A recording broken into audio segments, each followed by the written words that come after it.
মালাকুল মউত আসবে, সুরত হবে বিকট, এত কঠিন কঠিন সুরত হবে তার, গগন বিদারী, পৃথিবী থেকে আসমান পর্যন্ত বিরাট আকৃতি দেখে রুহু ওরা দেহের মধ্যে দৌড় মারবে, এখান থেকে এখানে, এখান থেকে সেখানে। সারা শরীরের মধ্যে রুহুটা তখন দৌড়াদৌড়ি করতে থাকে, ছোটাছুটি করতে থাকে, পালাইতে চেষ্টা করে। তখন আজরাইল ডাক দেবে, হে খবিস রুহু বের হয়ে আয়, আজকে তোর নিস্তার নাই, ধরে নিয়ে যাব রবের কাছে। ইন্না লিল্লাহি ওয়া ইন্না ইলাইহি রাজিউন। চোরেরে পুলিশে ধরলে যেমন চোর পালানোর চেষ্টা করে, খুনিরে পুলিশে ধরলে যেমন পালানোর চেষ্টা করে, অপরাধী ছেলেরে বাবাই ধরলে দেখবেন ও বাড়ি আসতে চায় না, পালানোর চেষ্টা করে।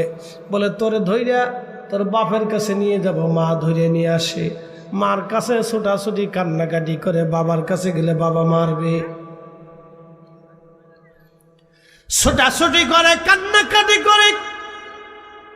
প্রিয় নবীজি ডেকে বলে, সাহাবীরা রে, এই ওই রুহুটা পুরা দেহের মতো দৌড়ায়, ওই রুহু পুরা দেহের মধ্যে দৌড়াইতে থাকে, ছোটাছুটি লাফালাফি ছোটাছুটি করতে থাকে, পায়ের পাতা থেকে মাথার তালু পর্যন্ত দৌড়াইতে থাকে রুহু। তখন মৃত্যুর যন্ত্রণা তার বেড়ে যায়। নবীজি বললেন, তার যন্ত্রণাতে এত কঠিন হবে, একটা উট যদি জিন্দা হালতে মৃত্যু না করাইয়া, জবাই না করে, একটা উট যদি জিন্দা হালতে চামড়া ছিলানো হয়, চামড়া ছিলানোর কারণে ওই উটের যত যন্ত্রণা হবে, আবার উটের চামড়া হবে, আবার ছিলানো হবে, আবার যন্ত্রণা হবে, আবার চামড়া হবে, আবার ছিলানো হবে। এইভাবে একবার না, দুইবার না, 100 বার একটা উটের চামড়া ছিলাইলে যেইভাবে কষ্ট হয়, নাফরমানদের মৃত্যুটা তার চাইতে ভয়াবহ কষ্ট হবে। জিন্দেগি তোর যাইরে ফাঁকি দিয়া রে সোনার আদম, জিন্দেগি তোর যায় ফাঁকি দিয়া। ও আদম রে,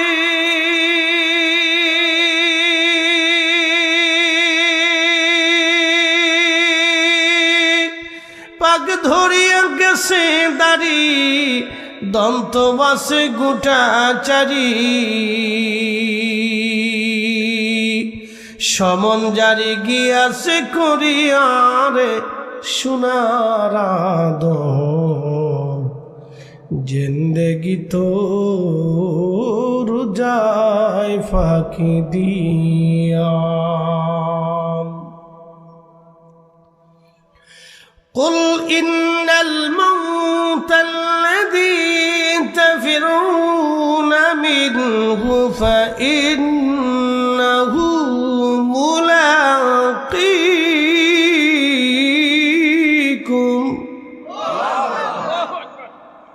হুজুর আপনি বলে দেন, মৃত্যু থেকে তারা যতই পালাক, যতই মৃত্যু থেকে তারা পালাক, মরণ থেকে পালাতে পারবে না তারা। এই মরণ তার সাথে মোলাকাত করবে। সুম্মা তুরাদ্দুনা ইলা আলিমিল গায়বি ওয়াশ শাহাদাত।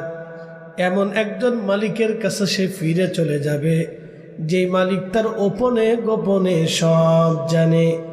ফায়ুনাব্বিউকুম বিমা কুনতুম তা'মালুন। তুমি জীবনে যা করেছো আমার মালিক তাহা তোমাকে, আমাকে, আপনাকে, আমাকে সব আমার আল্লাহ সৎ চক্ষু দিয়া রেকর্ড করাইয়া আল্লাহ টেলিভিশনের মতো দেখায় দিবে, তুমি এটা করছো, এটা করছো, এটা করছো।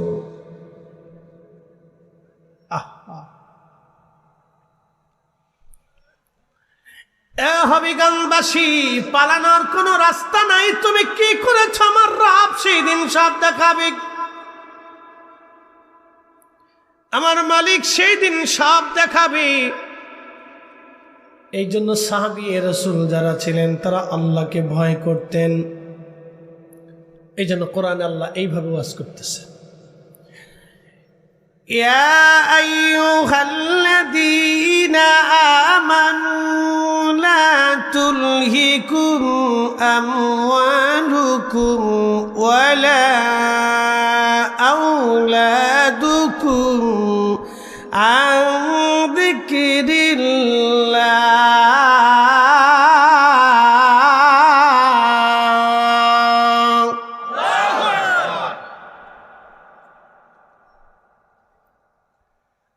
আল্লাহ রাব্বুল আলামিন কুরআনুল কারীমের ভিতরে এইভাবে আমার আল্লাহ বয়ান করলেন, হে ঈমানদার, লা তুলহিকুম আমওয়ালুকুম, সন্তান এবং সম্পদের মোহে পড়ে, আন যিকরিল্লাহ, আমি আল্লাহর জিকির থেকে তুমি গাফেল হয়ো না।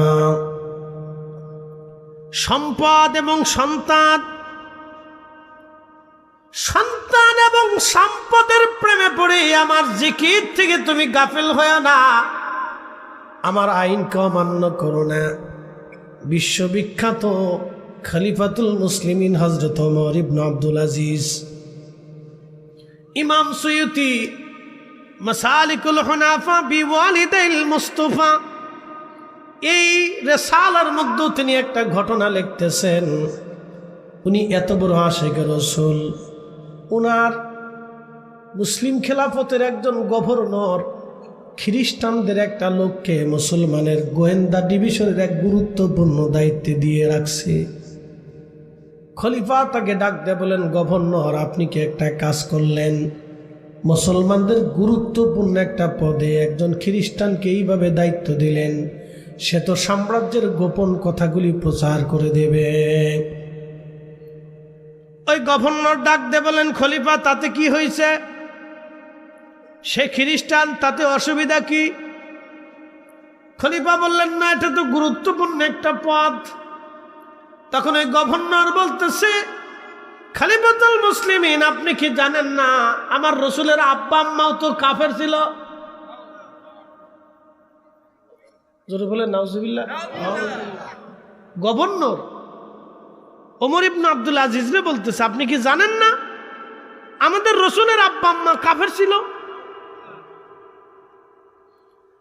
হযরতে খলিফাতুল মুসলিমিন, ইসলামের প্রথম মুজাদ্দিদ, আশিক রাসূল, কলিজার ভিতরে তখনই আগুন দাউ দাউ করে জ্বলে উঠছে। একসাথে বলবেন আল্লাহু আকবার। কলিজার ভিতরে আগুন দাউ দাউ করে জ্বলে উঠছে। তখনই তিনি বলে উঠলেন, আহ, কি বললি তুই, কি বললি তুই? এ গভর্নর, আমার রসুলের আব্বা আম্মা জাহান্নামী, তারা কাফির বললি কি? আমি যদি তোর জিহ্বা এখন কেটে ফেলতাম, আমি যদি তোর হাত কেটে ফেলতাম, আমি যদি তোর পা কেটে ফেলতাম। একসাথে বললেন আল্লাহু আকবার। তুই আমার রসুলের আব্বা আম্মাকে কাফের বললি, তোর জিহ্বা কেটে ফেলে দেওয়ার দরকার, তোর হাত কেটে ফেলে দেওয়ার দরকার, তোর পা কেটে ফেলে দেওয়ার দরকার। বললি কি নাফরমান, আমার সামনে থেকে চলে যা, কোনদিন আর আমার সামনে তুই আসবি না। মুসলমানের গভর্নরের দায়িত্ব তোরে রাখা যাবে না। একবার জোরে বলা যাবে আল্লাহু আকবার। আমাদের দেশে এক দল আছে, আমিন, কি কথা কন না কেন, আছে না নাই? এদের আকীদা হলো নবীজির আব্বা আম্মা দুইজন কাফের। আসতে বলেন কেন? জোরে বলেন, আরো জোরে বলেন। যদি আজকে ওমর ইবনে আব্দুল আজিজ পৃথিবীতে বেঁচে থাকতো, মুসলিমদের খলিফা যদি উনি থাকতো, তাহলে এদের মৌলবীদের ধরে ধরে জিহ্বা কেটে মুসলিম খেলাফত থেকে তারাই কুত্তার মতো তারাই দিত। কথা বলেন ঠিক না বেঠে?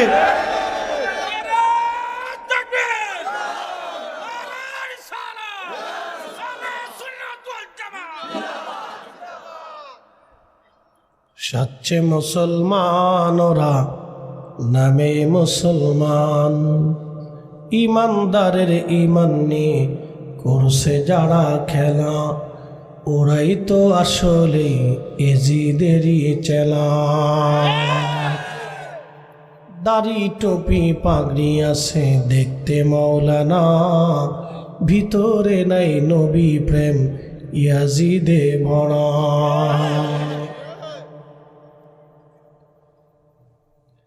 বিশ্ববিখ্যাত খলিফাতুল মুসলিমিন আশিক রাসূল, ইসলামের প্রথম মুজাদ্দিদ, মুসলমানদের দ্বিতীয়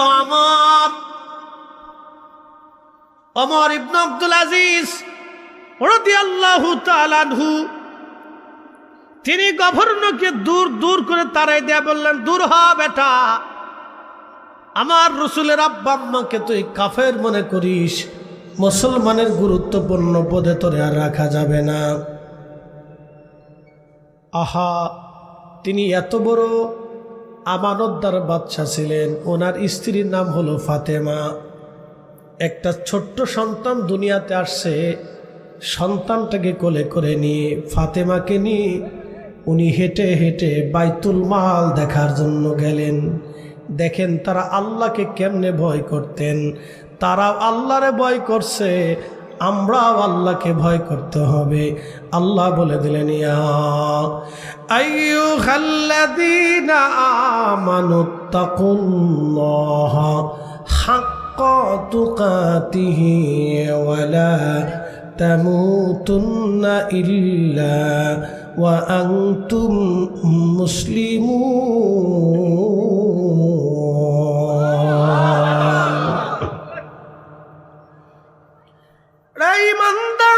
ইমানদার, আল্লাহকে ভয় করো, ভয় করার মতো তুমি ভয় করো। ইমানদার, আল্লাহকে ভয় করো, ভয় করার মতো তুমি ভয় করো। যেইভাবে ভয় করলে ভয় করা হবে, যেইভাবে ভয় করলে ভয় করা হবে, সেইভাবে ভয় করা। খলিফাতুল মুসলিমিন দ্বিতীয় ওমর ইবনে আব্দুল আজিজ রাদিয়াল্লাহু আনহু বাইতুল মালে গেলেন বিবিকে সঙ্গে করে নিয়ে, ছোট্ট সন্তানটাকে সঙ্গে করে নিয়ে গেলেন। আহা, বাইতুল মালে অনেক সম্পদ আসছে, গম আসছে, জব আসছে, খেজুর আসছে, এরপরে আপনার আপেল আসছে, কমলা আসছে, লেবু আসছে, বিভিন্ন পণ্য সামগ্রী। বাইতুল মালে জাকাত উসুল করার পরে মালগুলি আসছে। ছোট্ট বাচ্চাটা ঘুরে ঘুরে খেলতেছিল বাইতুল মালে। সুন্দর একটা আপেল দেখে খলিফার ছেলেটা দৌড়ায় যাইয়া ওই একটা আপেলের মধ্যে হাত লাগাইয়া আপেলটা নিয়ে এসে মুখের মধ্যে কামড় দিয়ে খাওয়া শুরু করছে। খলিফার ছেলে কত বড় খলিফা জানেন? বলতেছি, বর্তমান ইরাক, ইয়ামান, ওমান, কাতার, কুয়েত, দুবাই, বাহরাইন, সৌদি আরব, জর্দান, লেবানন, লিবিয়া, তিউনিসিয়া, ফিলিস্তিন, মিশর, আলজেরিয়া, নাইজেরিয়া, সুদান, মরক্কো, বাংলাদেশের অন্তত